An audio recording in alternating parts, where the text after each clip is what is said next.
je reviens sur le RN, puisque la question ciblait quand même beaucoup ce parti. Monsieur le rapporteur, j'ai l'impression que ce parti est important à vos yeux. Dans mes journaux sur France 3, pour contextualiser, puisqu'il y a des Français qui nous regardent, vous faites partie d'un parti qui s'appelle l'UDR, qui est allié au RN. Donc à un moment, il faut contextualiser. Moi aussi, je peux contextualiser.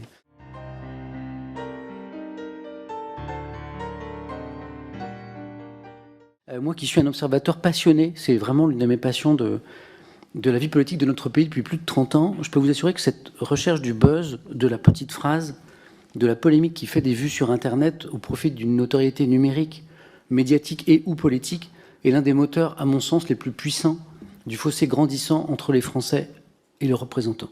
J'incite donc tout à chacun à écouter ces commissions, mais à les écouter vraiment, sauf quand la même question est posée 4 ou 5 fois de suite, malgré qu'une réponse a été apportée. Là, parfois, on peut se permettre de zapper.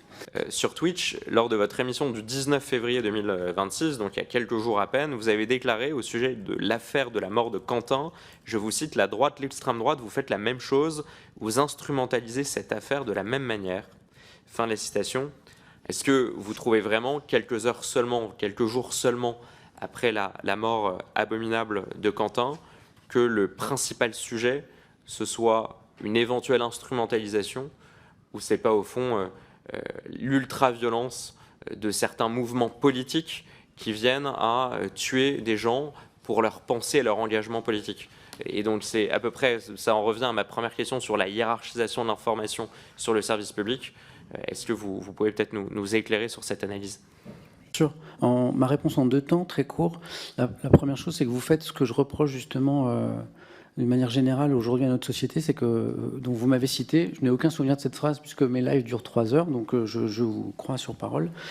Donc sur des mots que j'ai prononcés, alors j'analyse tous les jours en direct, sans notes, sans à brûle pour point l'actualité, donc vous m'en voudrez pas de me rappeler précisément de ces mots. Mais c'est vrai que ça rejoint quelque chose que j'ai dit effectivement, c'est-à-dire que moi j'ai regretté que la classe politique, une partie importante de la classe politique, alors j'ai vu les déclarations de certains élus, ça ne veut pas dire toute la classe politique justement, mais j'ai regretté que certains élus, de tous bords d'ailleurs, aient réagi très très vite à cette affaire, très très vite, alors que l'enquête était en cours, que le magistrat, enfin que le procureur chargé de l'enquête justement, dans sa première conférence de presse, était extrêmement prudent sur les informations, et je me suis dit, c'est quand même dommage que les représentants de la nation, je ne dis pas les représentants de la nation, mais que des représentants de la nation, de tous bords politiques, et déjà une lecture politique à nous apporter du sujet, alors même que l'enquête est en cours et que les premières arrestations n'avaient pas encore eu lieu. Je l'ai regretté parce que c'est effectivement ma vision de l'actualité. Je pense qu'on va trop vite, nous les médias et parfois aussi les politiques. Quelle est la limite qu'on se met? Est-ce que le fait de ne pas être salarié officiellement du service public, mais d'être rémunéré par le service public, vous permet d'avoir une posture militante sur vos réseaux sociaux privés? Voilà, c'est toute ma question. Et on a déjà évoqué cette question dans le cadre de la commission d'enquête, avec notamment la représentante de France TV Slash. En fait, le souci dans votre question, c'est que vous parlez de position militante. En fait, ce que vous m'avez reproché tout à l'heure, c'est quand la question m'est posée, de qualifier le RN de parti d'extrême droite. C'est la qualification que donne le ministère de l'Intérieur. C'est la définition que donne le Conseil d'État. C'est la définition que donnent de nombreux hommes de droite, comme Xavier Bertrand, par exemple, pour ne citer que lui.